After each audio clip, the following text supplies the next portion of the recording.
Hi everyone, Steph here. This is the Novelty Corner and welcome back to my channel and welcome to a reading vlog.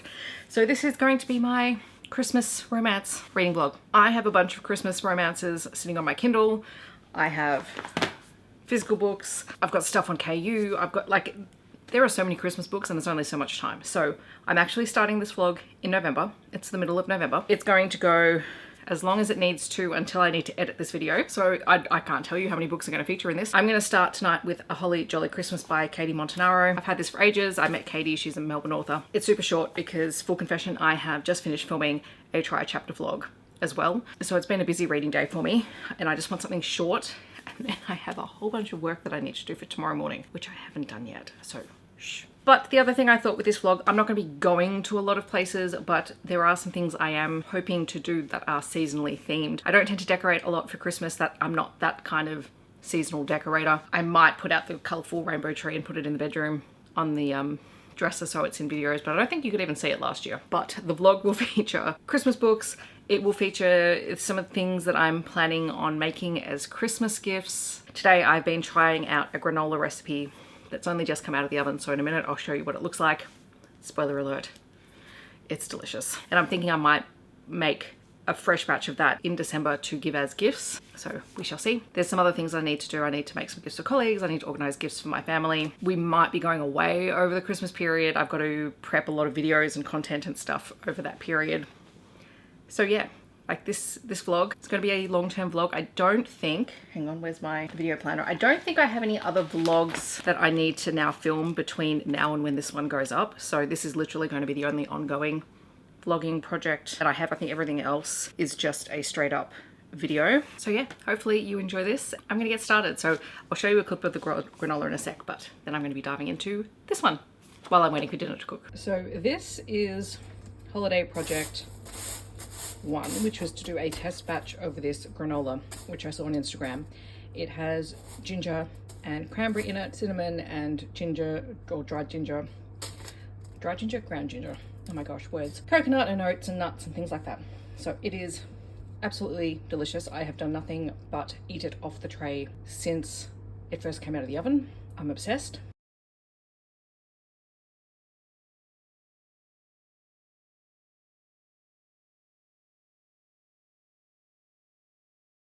Alrighty, so first Christmas book done, Holly Jolly Christmas by Katie Montinaro. This one is the story of Holly. Oh, this is Holly and this is Sean. They're two teachers, they're best friends, and Holly is the daughter of an influencer. Her mum has a blog called Delilahful and is not delightful at all.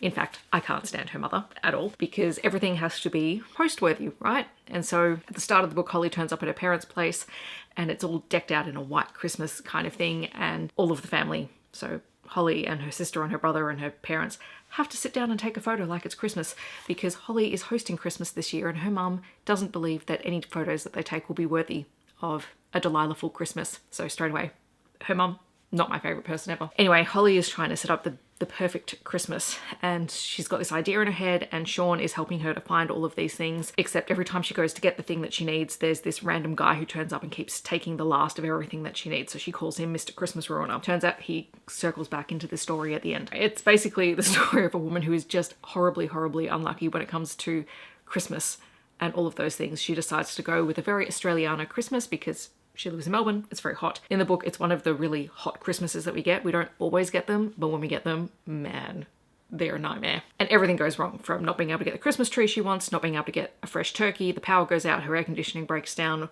everything goes wrong. But she does spend a lot of time with Sean and Sean is working up the courage to tell her that he has feelings for her. It is a closed door romance and it's not very long, but it is super sweet and it was a really fun time. And if you want a Christmas book set in Australia that feels like it's set in Australia at Christmas, it's this book. I'm glad that I read it and I will be back when I decide the next book that I'm going to read. It is the 22nd of November and I'm here to update you on my holiday reads. I have DNF'd a book, finished a book and started a book.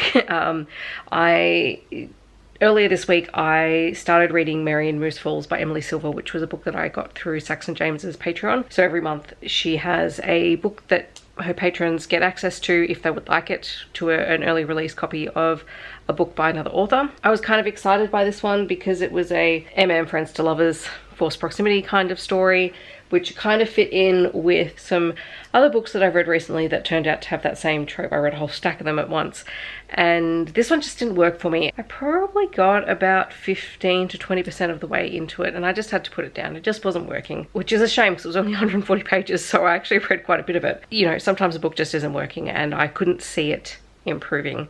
So that one was a DNF, but then I picked up Santa's Helper by Shae Sanders, which was delightful. This is a 98-page novella about a newly divorced woman who has 2 kids, but she's about to spend her first Christmas without her children. The story starts and she's taking her kids out to have a photo with Santa, with the only black Santa that is close by, and she's known the man who plays the role of Santa for a very, very long time, but when she gets there she realizes that it's not him, it's his son, and she grew up knowing this guy, and it's their relationship, and it's very steamy, but it's also very sweet because the two reconnect, and her kids are spending the Christmas holidays with her ex-husband and his much bigger extended family. And one thing that I thought this did really well was it explored that idea that she was actually looking forward to a Christmas by herself and having some time when so much of her identity had been being around being a mother. And she talked about it being, well, she feels that guilt, that she feels like she should be feeling guilty and sad that they're away, but she's not. And I think that's a really important message to have, is that women don't have to build up their entire identities around their children, and that it's okay to occasionally want something for yourself. So I thought that was a really cool little part of the story, but mostly it's just them reconnecting and forming a relationship. She does end up dressing up as Mrs. Claus to help him out with the Christmas photos for a while when his regular Mrs. Claus gets sick.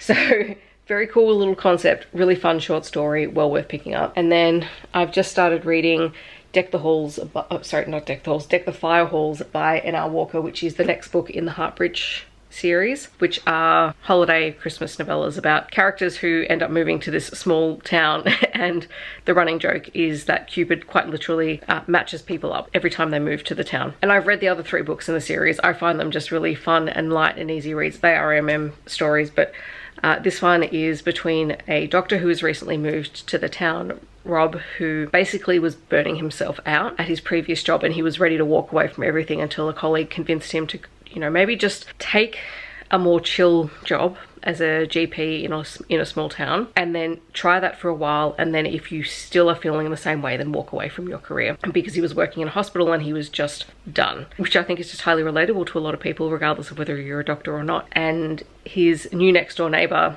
is a member of the local fire department, and the first time they meet is when Rob goes out to tell Soren off because Soren drives a Harley Davidson and has been revving the engine very early in the morning. But yeah, like, so far it's just really fun and sweet, and I think I'm 16% of the way in. I started it this morning when I was on the way into the city. I am going to finish Deck the Fire Halls now. I just want to read.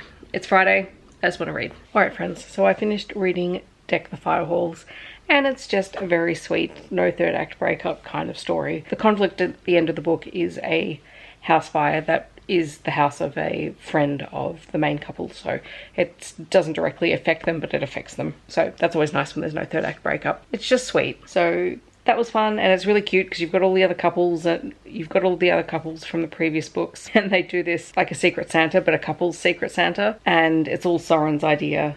But Hamish, who's one of the other characters from a previous book, instead of saying $10 limit, says handmade gifts only. And so there's some really cool descriptions of some very sweet handmade gifts that they all make for each other. And yeah, just that nice small town, found family kind of vibe thing going on. So I appreciated that. And now I think I need to go to bed, and I will update you the next time I pick up a Christmas book. If we ignore the giant mess that's everywhere, look, there's a Christmas tree. And then Christmas tree too. This one was in the same spot last year. I don't know if you ever spotted it in Christmas videos. Hello. So we are back with the next installment of my Christmas books / novellas. So what I read this afternoon or this evening is the Kite and the Tallowwood Christmas crossover by N.R. Walker. So full confession, when I read this, I've read the Kite and I've read Tallowwood. Like, I knew that this crossover existed, but I couldn't work out how, because I didn't read the original 2 books close enough to see if there was any connection, so I need to do a reread. The Bait also came out, which is the second book in the Milvis File series, so it directly follows on from the Kite, but is still a Kite and Tallowwood crossover. But technically I should have read this first. So I figured I better read it for this vlog. And I did. And it's just fun. Like, I really like these characters. So if you're not familiar with the 2 books, Tallowwood follows a cold case detective and a small town police officer, and it's their romance. They're all queer romantic suspense stories. And The Kite, which is probably the one I need to reread the most. Like, I remember a lot about it, but I think there are things that I need to go back and reread, because The Kite is about 2 hitmen, essentially.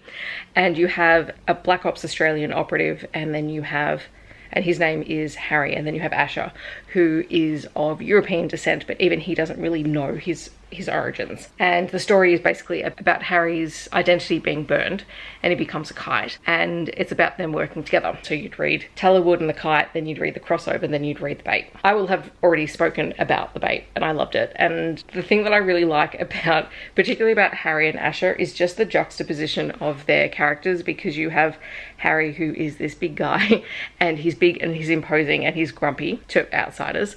And then you have Asher, he's more effeminate and plays up the fact that he's gay a lot more than Harry does.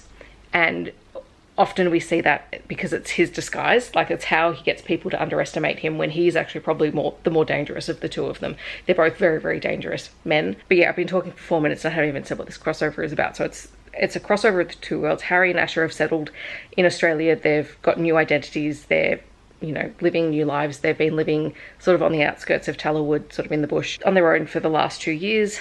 And for Christmas, Harry gets Asher permission to fire a very high-powered sniper rifle at a local gun club gala. And so in order to be able to do that in Australia, there has to be special permits and all of that sort of stuff.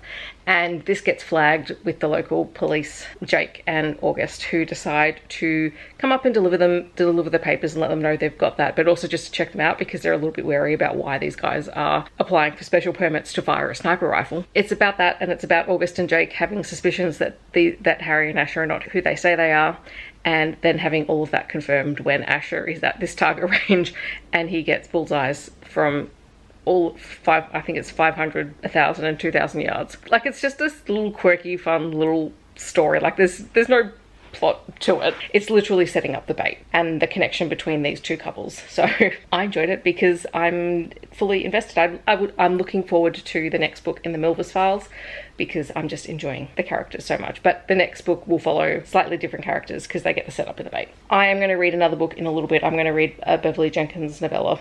So I will check in with you in a little bit. Alrighty, so I just finished reading This Christmas Rivalry by Beverly Jenkins, which was a really fun little novella. It's about 116 pages long. A bit less than that because the back material is an excerpt from another one of her books. Anyway, this one is a contemporary enemies to lovers black love romance, and it is between Tash, who has just inherited a semi-pro football team from her grandfather who's passed away, and this is complicated by the fact that Drew, the GM of the team, had been promised the team by her grandfather, who, in a truly spectacular will reading scene, like hands down the funniest will reading scene I have ever read, he basically says, I know I promised the team to you, Drew, but sorry, I'm giving it to her. But I'm giving you a raise, and if you marry her, I'll give you even more money. Which, of course, they both ignore. It's about the 2 of them finding equilibrium. Drew was Tash's first crush back when she was younger, and he was a professional football player. They're both in their mid to late 30s. They're both very dedicated to making this semi-pro football team, the Freighters, who have not been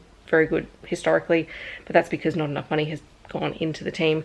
They're both committed to making it the best team possible, and Tash is just one of the most competent characters, male or female. She's very successful in her own right. She's inherited her grandfather's estate, which is a lot of money, and she recognizes that he didn't run this team the way that it should have, but she's always wanted to run a football team, and that's what she sets out to do. And it's delightful. Like, it's just short, and I mean, it's Beverly Jenkins, so the writing is just wonderful. The characterization is on point, and competent female characters and male characters, but competent female characters, we love to see it. So that was a delight. Hi everyone. It has been a hectic day, but I did just finish another Christmas book, and this was another novella that I had out from KU. It is Mistletoe Motel by Lise, and it is a sapphic holiday romance novella. It is a snowed in, only one bed, forced proximity kind of story. You have Holly, who is a corporate lawyer who is trying to get home for the holidays to see her parents, and they're kind of estranged because she came out to them the previous year and she wants this year to be different and for them to sort of finally address and sort of reclaim what they had before. And also Mac, who is a software engineer. She's trying to get home in time to be there for the birth of her first niece. Her sister is having a baby and she's promised that she would be there. Anyway, the two of them get stuck in a small town and they have to end up sharing a room in the Mistletoe Motel, which goes all out with the holiday decorations. In fact, most of the small town is run by the Mistletoe family, who have various businesses and are all very, very happy matchmakers. Really. This one is just short. I think it's about 146 pages. It's very sweet. It is open door. And I think had I not had the day that I've had, I probably would have enjoyed it more. I'm not saying I didn't enjoy it. I did enjoy it. It was very sweet. It was a lovely, lovely little story. I'm just feeling very weird. I'm not sure I would have loved anything that I read tonight. So the fact that I enjoyed it is a good sign, considering that I don't know what I want to do, because there's a bunch of stuff that's happened since I got home tonight. So I had dinner with Dad tonight. We went out to a local Mexican restaurant, and before that I also went and had my photo taken. I'll pop the photos up on the screen for a community project. I can't remember if I talked about this earlier in the vlog. I was supposed to go last weekend and I wasn't feeling up to it, but I did go this afternoon and it was so fun and just a really good experience, and the photos are lovely. And then ever since I've been home, it's just been a struggle. Like, it's a struggle bus at the minute to do anything, and hopefully tomorrow will be better. I don't know what the lighting is doing. I apologize.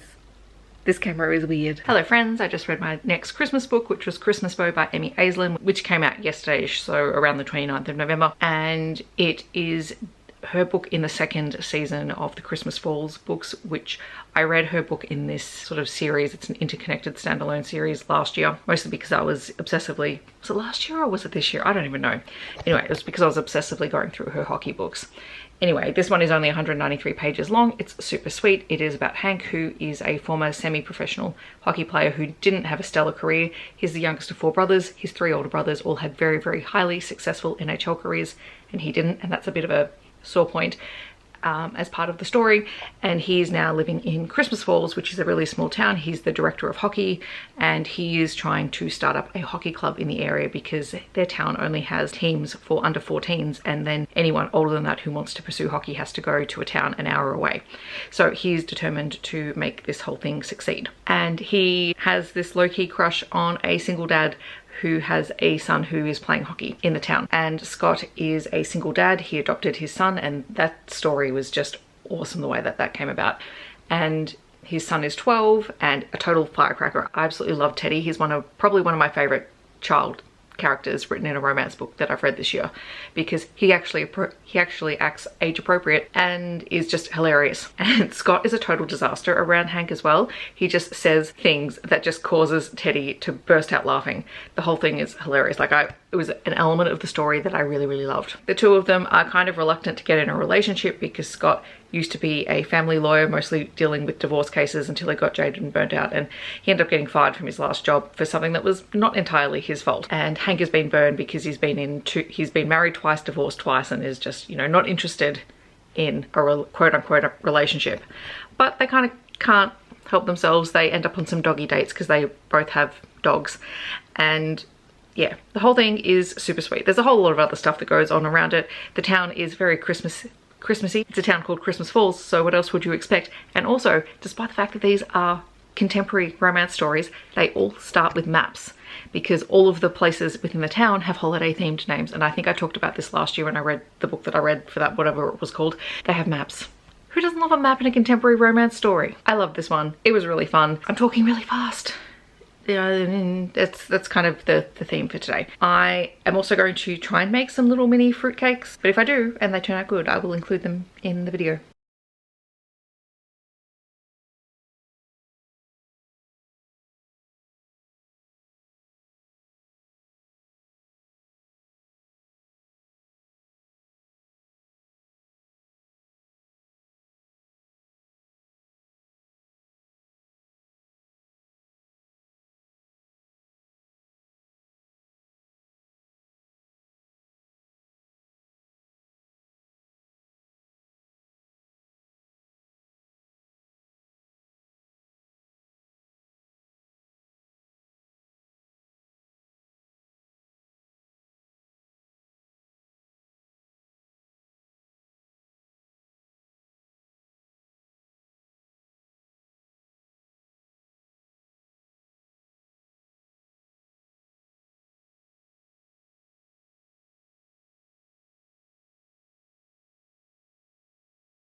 So I just read Holly Jolly Rebel by Kate Meader, which is in the, oh god, what's this collection called? I can never remember. The Rebel Holidays collection. So there are 3 hockey romances from the Rookie Rebels series in this collection. I just read the last novella, which was like 50 pages long, and in it we're revisiting Theo and Elle, who were a couple from early on in the series, and it's much later. Theo is now in his 40s. He's still playing and he's determined to hang on as long as he possibly can, and then at Christmas time Elle finds out she's pregnant for the 4th time, totaling 5 children for them, and it just takes them all by surprise because they're not expecting it.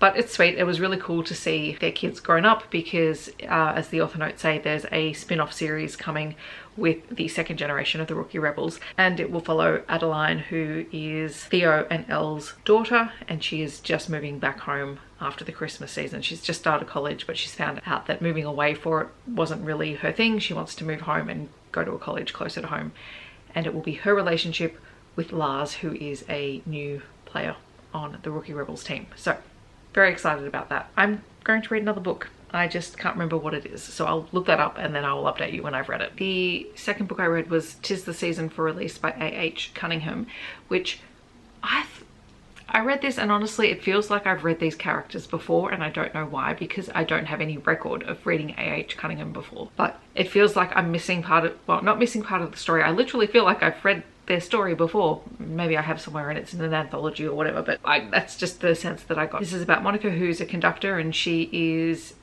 she's happily married, and she and her husband have a boyfriend of many years, and they also have 2 21-year-old kids. 21-year-old kids. Anyway, they're spending Christmas together for the first time in ages. Monica has been running herself into the ground, obviously suffers from some anxiety and has a panic attack on Paige, and everyone is trying to convince her to literally slow down these holidays. And she does, until, you know, she gets asked to fill in for someone over the Christmas break, and that sparks this panic attack. It's a very short, I think it's like 67 pages, very steamy read. It is a polyamorous relationship, so lots of different combinations on page. This is a really tough one because the whole thing is told from Monica's perspective. She knows she needs to slow down, but she also can't help herself. But also everyone telling her that she needs to slow down, to me that just irritated me, because like, she gets it. And okay, she's not someone who's going to slow down naturally on her own. She does need people around her to support her in doing that. I just don't like it when people tell other people what to do with themselves, because eventually this is going to have to come back to Monica as a character. She's going to have to learn how to say no. People telling her not to do something really drives her up the wall. It also kind of drives me up the wall. So it's that hard one, because as a reader we know she needs to slow down, we know she needs to take a break, and we know that they have her best interests at heart, but also maybe just think about the way that you talk about it. There's still a couple of things that I would like to read for this vlog, so I guess I'll be back when I get around to reading them. So I read another Christmas novella. This one was Kelly Reynolds' new book, which is the 3rd and final book in the Holidays in LA series. It only came out in the last couple of days when I'm filming this. I'm just so glad there was another Kelly Reynolds book out in the world. I didn't realize that I had not been paying attention, so I got very excited. It is called Santa Monica Baby, and it is a second chance neighbors to lovers story. Our main character is Janelle, and she is a lawyer. Think Elle Woods a la Legally Blonde. She's totally awesome, very confident, very knows what she wants. She's running a Christmas charity race of some description, and she ends up being knocked over by Santa on a scooter. And it turns out that it is her neighbor Austin, who she asked out months earlier, and he turned her down. But he turned her down not because he doesn't like her, but because he didn't feel like he was good enough for her. He's a precious, precious bean. Their orbits circle back again, and now it is their turn to, you know, try and find their way to each other. And it was lovely and very steamy, because that's what Kelly Reynolds writes. Highly recommend. It's on KU. Go read it. The other thing that I'm going to do is unbox the second marshmallow in my Marshmallow Co. thing. I haven't shared this on here. I was going to do shorts, and then I decided I don't really want to do shorts because that's annoying. So I'll just show you here. This is yeah, from the Marshmallow Co. There's 12 different gourmet marshmallows. The first one was a candy cane flavored marshmallow. All of these marshmallows are dipped in chocolate as well. If the box is to be believed, the new marshmallow today is the lemon meringue, which is up here. Open it up, it's all sealed in plastic. It's lemon meringue. And also because I've been keeping this in the fridge, because that's what it recommends to do, and then, you know, let the marshmallows sit for like half an hour after you open them. It means it's not going everywhere, because the first one that I opened went everywhere. Had to get the vacuum out. I don't know if you can see that. Anyway, this one's a very subtle flavour. I will slowly eat the rest of this throughout the night. And now I've got to make some things for the kids' Christmas gifts. That involves getting the cricket out. I don't really know if I want to do that, but we're at least going to make a start on it. The lighting is absolutely terrible, but I probably won't film when I come home tonight. It is 8 o'clock in the morning. We have our school Christmas carols night tonight. I just wanted to show off that I am seasonally dressed with my mistletoe earrings and my poinsettia dress. You're welcome. It is not a Christmas reading day. I'm not reading a Christmas book today, but it is the 6th of December, which means it's time for the 3rd Marshmallow Advent, and my advent calendar from Meader came. So I get to open 6 of those. I know I've talked about this in previous vlogs, but if anyone's new here, I often can't have things mailed directly to my place because we have someone who comes in to my apartment and steals mail. So I often have things sent to my parents' place. So that was only just dropped off this afternoon. So day 3, if we go by the label on the back, is butterscotch. All right, so this is the marshmallow. Tastes caramelly, so I'll finish that later. And now we get to do this stationery unboxing. I pre-ordered this ages ago. Everything's in these cute little wrappers and they've all got numbers on them. Okay, so I need 1, 2, 6, 4, 3, and 5. 1, 2, 3, 4, 5, 6. Okay. Oh, I suppose I should do the other advent calendar too. Where did I put it? It's my sticky calendar. Alrighty, since I've already pulled out the ones from Mochi Bujo, let's go with number 1, which I'm assuming will be a sticker sheet. So pretty. Look at that. Okay. Number 2 feels like a washi. I do not have any of Heather's washi yet, so this is exciting. Oh, it's even wrapped. Okay, so it's called A Beautiful Story. Oh, is this a text washi? Please be a text washi. It is.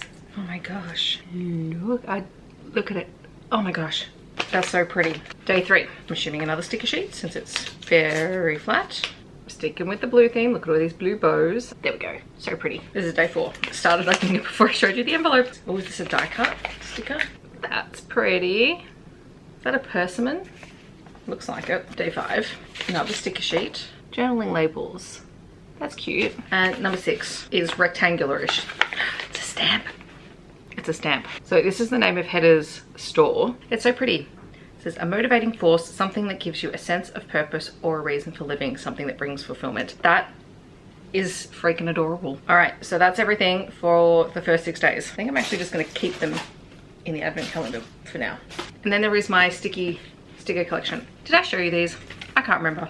Let's just do all of them. So it comes with this awesome hardback folder, then there's little envelopes, they're all numbered. Let's just use the back of this.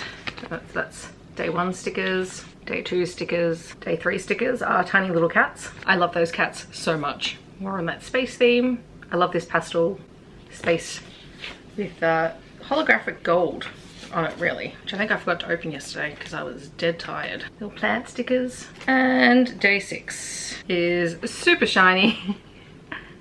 It's little brains. This looks like a mental health kind of sticker sheet, which, I mean, always appreciative. Let's have some happy brains. And those are the advent calendars for today. So I will update you the next time I'm reading a book. So see you then. Good morning, friends. It is 7 o'clock in the morning. I literally got out of bed to sign up for Kate Canterbury's ARC for her new book.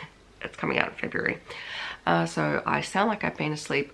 I have bed hair. While I'm here, we might as well do the advent calendars, right? So it is the 7th. So in the sticky calendar, all these are pretty. Let's see if I can pop them here.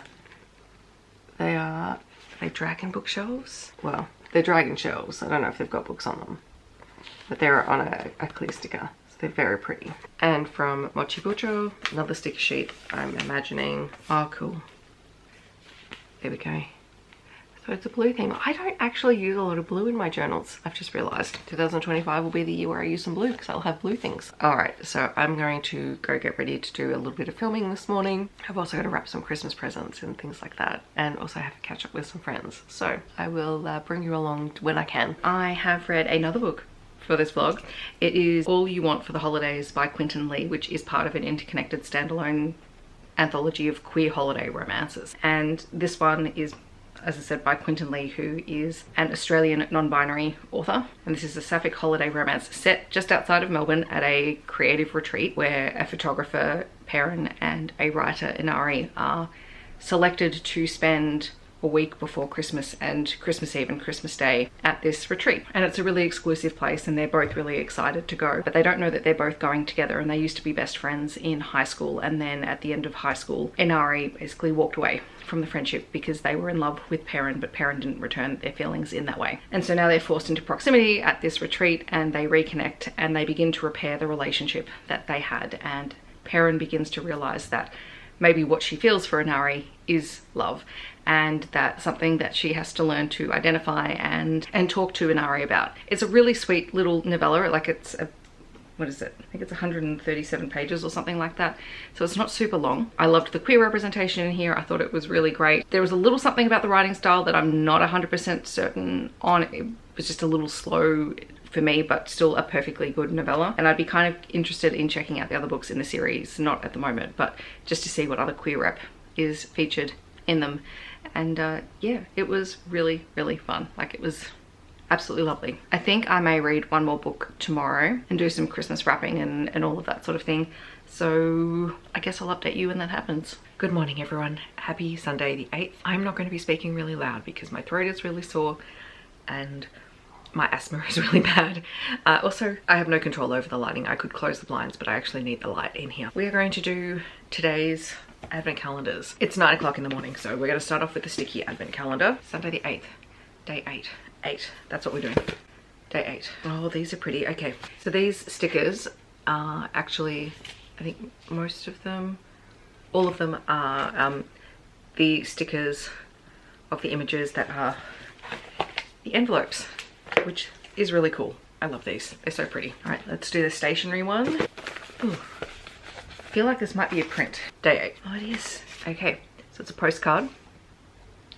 So it does match our blue theme with the blue snake. It's very pretty. I like that. That's gorgeous. And because it's an even day, we get to open another marshmallow. So we would be on day 4, which is birthday cake. I see sprinkles. So that's what it looks like. I'm assuming it's going to be like vanilla with sprinkles. I was worried that one was going to be super sweet, but it's just like a regular vanilla marshmallow, so excellent. I'm going to pop this in the fridge and finish eating it later because they are giant marshmallows. I've got some editing to do today. I might do some reading a little bit later. I've got another catch up with friends and hopefully get my voice back because I need to keep this together until at least the end of Tuesday. After Tuesday, I can be sick. That is the life of a teacher at the end of the year.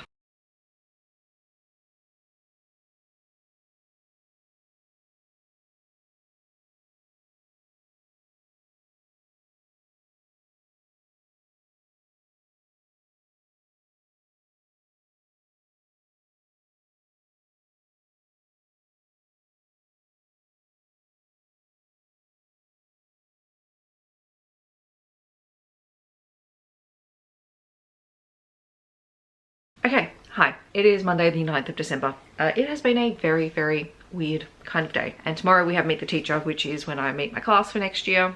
They meet me. It's a whole thing.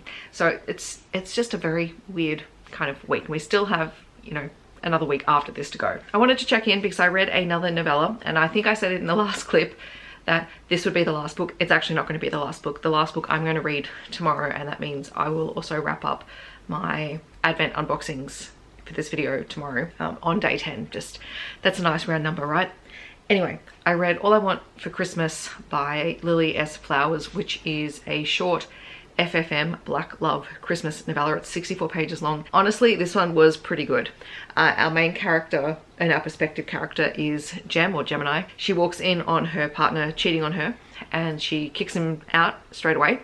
She's very unafraid to say what she is thinking. She kicks him out straight away, and then while she's out shopping for Christmas presents, she runs into her college roommate, Ella, and the two of them were always really, really close. After talking to Ella about this breakup, Ella suggests that she come and spend a week after Christmas with Ella and one of Ella's friends in New York. And so that's where this poly relationship starts. It is short, it is to the point, it's very steamy, and it was great. So highly recommend that one. Let's do some advent calendars. There's no marshmallow today. We'll open that one tomorrow. That's number 9's envelope, and I don't know how well this will come out, but they're all, hang on, let's see if this will focus on this. I don't know how well you can see that. Anyway, they're all little crabs. So that's very summery. Let's see if this camera will refocus on me. Probably not. And then the stationery advent calendar, day 9. You're lucky, I almost opened this when I got home because I just felt like I needed the treat, but I didn't.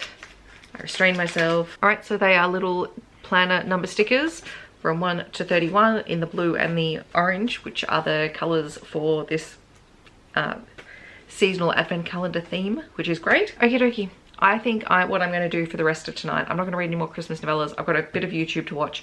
Then I'm going to wrap some Christmas gifts. So I will try and remember to turn the camera on.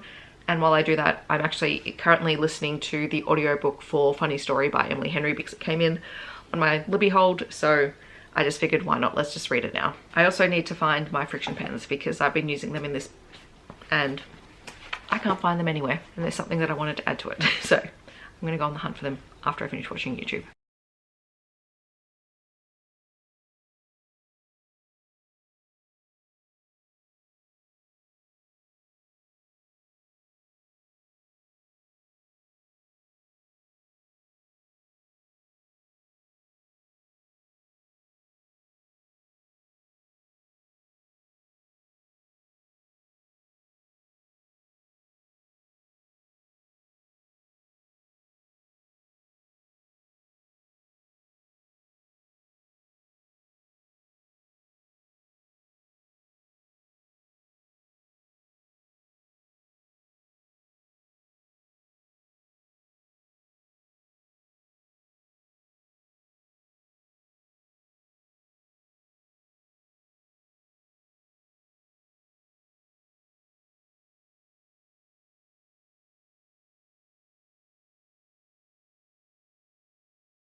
Hi guys, happy Tuesday. It's been a busy day. So I met my cast today for next year. They're lovely. I'm very tired now though. So we're gonna do advent calendars and then I'm going to read an Annabeth Albert book because I just need that tonight. So this will probably be the last book. No, it definitely will be the last book for this vlog. I'm calling it after this one. Here is day 10. This is the sticker sheet. And then day 10 from my stationery advent is a die cut sticker. It's a little holographic snake. And then for the marshmallow box, we're up to day 5, which should be strawberry and cream. This is it here in its packaging, strawberries and cream. And now the obligatory taste test. And it's like combining white and pink marshmallows and adding chocolate on top, which means it's delicious. So now I'm going to make some dinner, have a shower, and then I'm going to be reading Deck the Palms by Annabeth Albert. Alrighty, so I just finished Deck the Palms by Annabeth Albert, which is part of her holiday MM Christmas series of romance books. I think this is the 3rd one. I think I've read the other 2. Anyway, this one is about Nolan and Mary. So Nolan is a New York native who is a musical theatre performer. He has done a lot of things off Broadway and has worked sort of in production of Broadway shows, but he finds himself in Hawaii because his sister-in-law was pregnant and had pregnancy complications and an early birth. And his brother was on deployment. And so he has moved to Hawaii to help her out and to help with his nieces. He's also gotten a job working at the local middle school as a choir teacher and has been given charge of the winter musical performance or the musical festival or something to raise money for the school. And he's been partnered with Mary, who is the industrial arts teacher at the same school. And Mary is a single dad. He has 2 twin boys who are in year 6 and who are part of Nolan's class. Mary is initially skeptical of this guy who is dressed in designer clothes and has come to Hawaii and is teaching, and he's been burnt by his ex-partner, his twins' mother, who has left and isn't really part of their lives because she was a city girl and left, and Mary has kind of resented the fact that she hasn't really had anything to do with the boys in parenting them for their entire life. But he quickly comes to see that Nolan is actually quite genuine. So even though he is a city boy, he comes to the island and is willing to learn and willing to listen and take feedback and try and work within the boundaries that they set. And there's a really lovely note at the start of Annabeth Albert's book where she talked about the research that she did, and she took a trip to Oahu, and I apologize if I'm mispronouncing that, but she did talk about how she's writing about a place that has a deep history of colonization, and like the note itself was actually really great because it also then provided a reading resource for people who want to learn more about the history of Hawaii and the colonization and the impact of tourism. And the book, I think, reflects that, and it looks at the people who have moved to Hawaii and who have made it their home and who have made a conscientious effort to be part of the community, and also how the people who live there look at and interact with people who are the tourists. And Nolan is kind of finding his footing as initially a tourist on the island, and he fully acknowledges that. It was a really good book. I think I'm just tired because it took me a lot longer to read it than it probably should have. It was a fairly simple read though. I mean, the complication for them is more just Mary having to trust that Nolan, for reasons, is able to stay on the island past a deadline, and Mary has to trust that he's doing it for the right reasons and he's not just going to get bored and leave later on. But yeah, that's going to wrap up this vlog. I legitimately cannot remember how many books I've read, which books I've read for this vlog. I've read so many books in between all of these. This was a choice.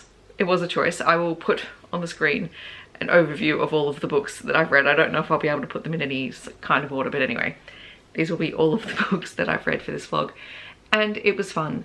And I think it kind of worked out really nice to kind of just read these Christmas books from the middle of November and just intersperse them with everything else rather than trying to read a whole bunch all at the same time. So that worked out in my favor, and I am very, very happy with that. In the comments, if you've read any of these, feel free to chat to me about them down below, or if you have recommendations that I should add to my list either for Christmas in July or for next year, feel free to recommend those down below as well. Otherwise, feel free to leave me any seasonally appropriate emoji of your choice to let me know you're here. I hope that wherever you are in the world, you're staying safe and healthy, and I'll see you in my next video.